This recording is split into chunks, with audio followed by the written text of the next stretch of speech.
Olá, estamos aqui em mais um episódio do Fala RCC e hoje estamos aqui com Everton, nosso coordenador. Tu é coordenador do quê, meu amor?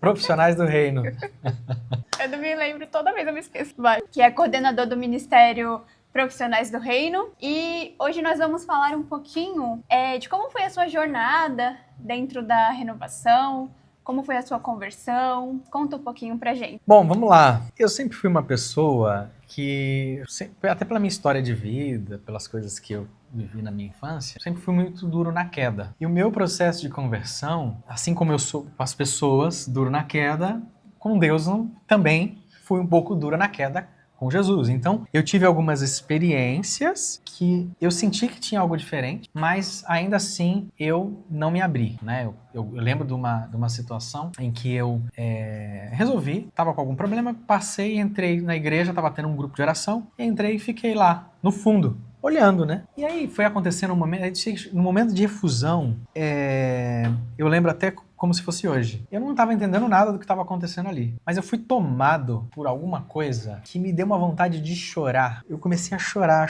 eu não entendia por quê, nem pra quê, não sei, ninguém me falou nada, eu estava lá no fundo, mas aquele ambiente ali me deu uma vontade de chorar profundamente. Aí começaram a chegar algumas pessoas, né, me abraçaram, me acolheram, e aí eu fui embora. E aí minha mãe sempre falou, vai pra Crisma, vai pra Crisma, vai pra Crisma, o que vocês têm que fazer? Me fiz. Aí na turma de Crisma, teve uma apresentação do Ministério de Dança, do grupo. Minha mãe sempre tinha falado, vai pro grupo, não perdi nada lá. E aí naquela apresentação daquele Ministério de Dança, tinha uma menina que se apresentou, uma moça branca, de olho azul, assim, diferenciada, né, do padrão da comunidade. Eu falei, caramba, que menina bonita e tal, essa menina de onde é? E eu comecei a perguntar, né, de onde é esse grupo aí? Ah, é do grupo de jovens. Aí você começou a ter interesse pelo grupo de jovens. Então, aí eu e uns colegas tava fazendo a Crisma, né? Peguei e falei assim, e aí, vamos nesse grupo aí pra ver qual é que é. Mas você sabia que era o grupo que você já tinha ido? Não era, pior que não era, porque a experiência que eu tive, que eu chorei, foi no grupo adulto. Ah, entendi. E essa era do grupo jovem. Eu era jovem, tava fazendo a Crisma, tinha ali os meus 14, 15 anos. E aí falei, aí, bora pra esse grupo aí, pra ver qual é que é. Aí os meninos, vamos. Cheguei.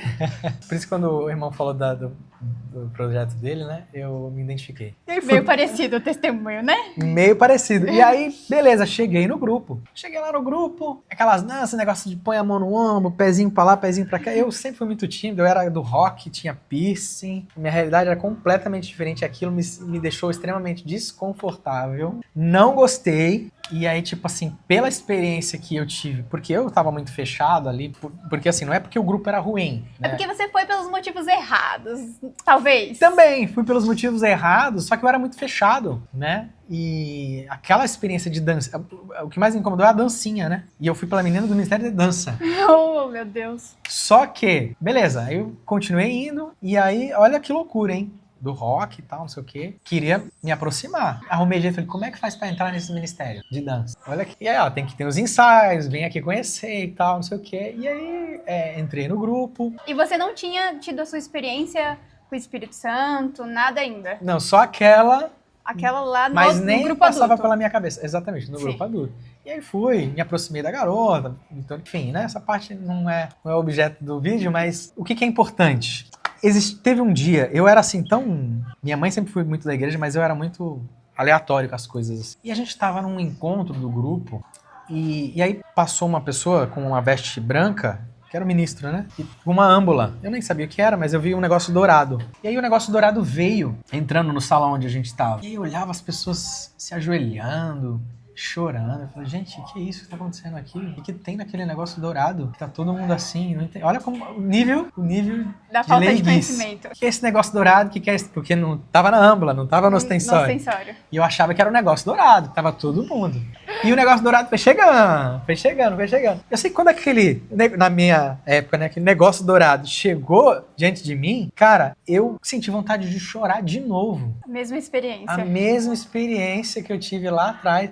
eu comecei a chorar sem entender nada. Eu falei, gente, Sem o que saber o tem que esse negócio era. dourado? Chegou perto de mim, eu comecei a chorar. Então eu fui vivendo algumas experiências com Deus sem saber que era Ele. Eu sabia que tinha algo diferente, mas eu não sabia que era Deus que estava ali. Então eu, por conta dos motivos errados, eu continuei participando do grupo. Ó, ministérios, para entrar no ministério, você tem que participar do grupo. Não pode ser do ministério sem ir pro grupo. Aí você vem pro grupo. E aí eu fui caminhando, de repente, enfim, a história com a menina não andou, né? Mas eu comecei a me envolver com a galera do grupo. E comecei a achar legal. Aí tinha um amigo que sempre fazia uns terços, e a gente rezava terço, cerco de Jericó, a gente começou a fazer. E aí nos cercos aconteciam algumas coisas, e o meu processo foi acontecendo, gradualmente eu fui me abrindo. Eu lembro que eu era muito revoltado, adolescente meio que revoltado, pela minha história de vida, né? Sim. Eu lembro que na Crisma falaram assim, ó, você tem que ler todo o evangelho de Lucas. Era a tarefa da Crisma. Então lá vai eu ler o evangelho, eu começava a ler os negócios lá, falei, cara, possível viver isso aqui, meu. Não dá não. Essas coisas que tá escrito aqui tem nada a ver, e tá mó revolta com aquilo. E o meu processo, aí foi acontecendo, eu fui me aproximando. Foi acontecendo aos poucos. E o que eu acho muito importante é o seguinte, os meus amigos não me acompanharam. Os colegas que entraram no grupo, ó, vamos lá, porque tem umas menininhas, eles chegaram até a rezar os terços com a gente, mas eles foram ficando. Você permaneceu e eles foram saindo. saindo. Eles foram saindo. Só que eu fui fazendo novas amizades dentro do grupo. E isso também foi um fator muito determinante. Quando eu me senti parte daquilo. Sentiu acolhido também, né? Exatamente, uma acolhida. Isso é muito importante. Quando você tem uma boa acolhida, você volta, entende? Você volta, você se sente presente naquilo, sente que faz parte daquilo. O sentimento de pertença. Pertença, exato. Isso foi que aquela acolhida, porque eu senti, né, que aquelas pessoas me queriam ali. Queriam que eu fizesse parte daquilo que eles estavam. Queriam que você vivesse a mesma experiência que eles também viviam. E de alguma forma, aquilo me fez me sentir importante. Também foi uma das coisas que me fez querer continuar ali. Nossa, muito legal. Fala aí, mais alguma coisa pra falar? Muito importante esse seu testemunho, né? Porque, querendo ou não, isso significa que, tipo, as pessoas fizeram a diferença também, né? Toda a acolhida, o incentivo da sua mãe também. A comunidade fraterna, e que eu me vi nessa comunidade fraterna, isso eu acho que também é... Isso é muito importante. E quando foi que você começou a servir no grupo de oração? Meu primeiro ministério foi o Ministério de Dança. Servi no Ministério de Dança. A menina saiu e eu continuei. Continuou. Ela saiu mesmo. Depois ela saiu, porque ela mudou de cidade, foi pra outra cidade, aí ela precisou ir embora. Mas eu continuei no Ministério de Dança. Foi o meu primeiro ministério e era uma das coisas assim que, tipo, eu jamais... Até hoje eu não gosto de dançar, mas eu senti que foi a minha porta de entrada e eu fiquei e cheguei a me tornar coordenador desse Ministério de Dança. Coordenei o Ministério de Dança, mesmo não entendendo nada de dança. Justamente pela vontade, né? E aí eu lembro que uma vez um coordenador do grupo chegou pra mim e falou assim, eu era muito jovem, recém-chegado, ele olhou, bateu no meu ombro e falou assim, ó, você ainda vai ser coordenador desse grupo de oração. O cara tá maluco, tá viajando. E você ainda vai ser um grande pregador. Olha, profetizou. Profetizou. Eu falei, tá maluco 2 vezes, porque não gosto de falar lá na frente, enfim, sou extremamente introvertido, não é pra mim. Ele tá... Não sei quem falou isso pra ele, mas quem falou tá errado. Tá errado. Sentimento de rebeldia sempre ali. E aí foi passando um determinado momento, um outro coordenador já tinha mudado de coordenação, e eu no ministério, só no Ministério de Dança. E aí ele chegou pra mim e falou assim, e aí, topa fazer uma pregação aí no próximo grupo? Chegou pra mim assim, do nada, e falou. Aí, cara, no primeiro momento eu falei, não, né, jamais. Só que eu parei, né?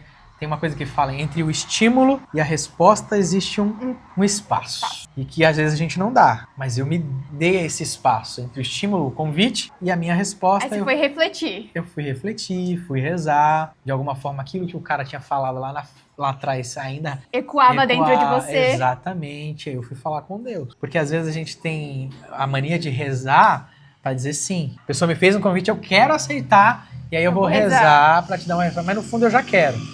E quando o convite é para não, a gente já fala que não. Ah, não dá pra mim. A gente tem que rezar para as duas situações. E a minha inclinação natural era não, mas eu fui rezar. E eu senti muito forte no meu coração que Deus queria que eu fizesse aquela pregação. E aí você aceitou? E aí eu aceitei, Tom. Foi na cara e na coragem. Cara e coragem, sem formação nenhuma, sem zero. Foi ali enfim. Uma verdadeira experiência. E aí eu lembro até hoje que eu falei sobre o amor de Deus, o amor incondicional que Deus tem por nós. Comparei que existem alguns amores que são amores de pai para filho, amor de homem e mulher, mas o amor de Deus, ele não tem condição. Fiquei vermelho. Virou um pregador. Fiquei com uma tremenda dor de barriga antes. Fui 10 vezes no banheiro antes do momento da pregação, mas fiz. E eu fiquei extremamente vermelho e aquilo aquecia o meu rosto. E depois daquela experiência, eu fui questionar Deus. Falei, Senhor, eu fiquei muito acanhado, fiquei vermelho, foi perceptível. De alguma forma isso até dispersou as pessoas. Será que é pra mim mesmo esse chamado? E aí eu fui rezar de novo, questionar Deus, né? Tinha aceitado. E aí eu pedi, falou, eu quero que o Senhor me dê uma resposta, mas eu quero uma resposta clara, sem dúvida. Eu sou desses. E aí fui, rezei, botei a palavra, e aí abri e falei, ó, primeira que eu olhar é o que Deus quer falar pra mim. Eu vou abrir a passagem. Aí eu lembro que saiu lá num livro do Cântico dos Cânticos, que diz algo mais ou menos assim: meu amado é forte e corado, distingue-se entre 10 mil. E o motivo da minha oração era justamente a minha vergonha, porque eu ficava corado. Ficava cheio de vergonha. E ali Deus Foi um tapa na cara. falou comigo e eu falei, Falou mais nada. não falei, eu entendi, mas eu vou precisar trabalhar isso em mim. Eu sei que Deus quer isso de mim. Aí foi quando eu comecei a fazer um trabalho para tirar a timidez. Sim. Eu era travado para falar. E aí, por isso que eu gosto da frase de Santo Inácio de Loyola, que diz assim: reze como se tudo dependesse de Deus, trabalhe como se tudo dependesse de você. Eu sei que Deus queria pra mim, eu tinha uma limitação, e aí eu fui entrar no teatro, no Ministério de Teatro, pra me desenvolver como teatro. Depois entrei numa escola de artes pra melhorar o teatro e fui trabalhar essa questão em mim. Por isso que hoje eu consigo me comunicar com muito mais facilidade, tenho expressão, movimento, presença, por esse trabalho que eu acabei desenvolvendo lá. É muito importante, né, porque a gente recebe o convite, né, recebe o chamado de Deus, e a gente acha, muitas das vezes a gente acha, recebi o chamado e tô aqui e tal, mas é importante porque você foi buscar se aprimorar pro que Deus te chamou. Isso é muito importante, sabe? Porque você quer se aperfeiçoar naquilo que Deus te chamou, né? Para aquilo que Deus te chamou, porque é isso, a gente precisa dar sempre o melhor de nós pro chamado de Deus. E isso eu achei isso muito importante. E isso, de alguma forma, reverberou na minha vida. Aquilo que tem uma frase que eu gosto que diz assim: a forma como você faz uma coisa, você faz todas as outras. Te trouxe muito benefícios também pessoais, né? Exato. Assim como eu falava assim, para Deus eu vou dar o meu melhor e vou me dedicar e fazer o meu máximo, eu comecei naturalmente a dar o meu melhor em todas as minhas áreas da minha vida. E gerou também um movimento de desenvolvimento na minha vida. Olha que importante. Acabou? Falou do valor do Ministério da Comunicação. Não? Tu não perguntou? Não, eu falei dos ministérios, que é isso. Mas aí pausa do teatro e chega da comunicação agora, tá? E aí, durante todo esse processo, você chegou na coordenação diocesana do Ministério da Comunicação Social. Sim, mas até lá houve um caminho, uma jornada, né? Primeiro, eu cheguei no Ministério de Comunicação no meu grupo de oração. Houve uma necessidade da gente expandir o grupo no sentido de se posicionar nas redes sociais, uma coisa que começou um movimento naquela época. Não tinha nem Instagram, era páginas no Facebook e a gente precisamos nos posicionar. Os jovens estão lá, nós precisamos nos posicionar nas redes sociais. O Facebook estava no começo, quando a gente chegou era tudo mato. E aí, tempo. Criamos o perfil e eu comecei a me desenvolver ali dentro do Ministério de Comunicação. Então, nosso grupo acabou tendo uma projeção diocesana com relação a isso. E aí eu lembro que o Digão esteve no meu grupo e falou: poxa, muito legal, o grupo de vocês tem camisa, tem um logo, tem uma série de coisas, o ministério aqui funciona bem. Ele era coordenador diocesano do Ministério Jovem. E aí ele me fez o convite, ele falou assim: você não quer me ajudar na comunicação do Ministério Jovem? Que eu precisava de alguém para me ajudar. Porque tem as vigílias, tem os encontros, eu quero gerar movimento, quero fazer vídeo. Você faz isso no grupo, então você não quer me ajudar na diocese com relação a isso? E aí eu topei, né? Conversei na época lá com o grupo e aí eu topei. E aí eu entrei para a equipe diocesana do Ministério Jovem para cuidar da comunicação. E ali foi onde o Ilha era coordenador do Ministério de Comunicação e ele viu que ele tinha um trabalho em conjunto. Quando ele saiu, na primeira vez, ele me indicou para coordenadora diocesana para que eu assumisse no lugar dele. Sim. E naquela época não dava e eu disse não. Não aceitou. Não aceitei. Aí entrou o Max, que foi o coordenador diocesano do Ministério de Comunicação, que depois ele me chamou para ajudar ele. Aí eu topei, ajudar ele eu topei. Não topava assumir, porque eu falava, cara, é um salto muito grande. Muita coisa, não é meu momento. Só que depois o Max saiu. E quando ele saiu, aí volta novamente o convite para que eu assumisse. Aí eu fui rezar, discernir e tal, e acabei. Aí você falou, não vai ter jeito, agora vai ter que ir. vai ter que ir. E aí eu acabei aceitando. E aí foi quando eu assumi a comunicação diocesana a partir dessa situação. Convite, de toda essa trajetória. Isso. E foi lá numa eleição de um grupo de jovens lá no Guarujá, que a coordenadora na época, Vanilda, me chamou. Tem um convite e tal, não sei o quê. Nasceu ali, depois eu dei o sim pra cá. Muito bom, irmão. Nós te agradecemos pelo seu testemunho, por todo esse bate-papo. Queria que você deixasse uma mensagem para o pessoal que está nos assistindo, aquelas pessoas que ainda não se encontraram, que não tiveram ainda a sua experiência, que não sabem seu caminho, que caminho seguir, o que fazer, qual é o meu chamado. Deixa uma mensagem. Bom, pessoal, você que está assistindo, não seja como eu, tão cabeça dura, tão questionador, duvidando das coisas. Não dê para Deus o trabalho que eu dei. Quando você se lançar, se lança de coração aberto, porque isso vai facilitar o seu processo. Deus, ele sempre quer o melhor para nós e ele não desiste de nós como não desistiu de mim. Então, se você ainda está na dúvida ou se está desanimado porque as coisas não estão acontecendo como você espera, como você quer, não fique tão incomodado com essa situação. Confiar em Deus é fazer mesmo não entendendo o processo. E, sobretudo, perseverar, né? Como diz a palavra, aquele que perseverar até o fim. Não se esqueça de curtir o vídeo, se inscrever no canal, ativar o sininho de notificação e compartilhar o vídeo com o irmão.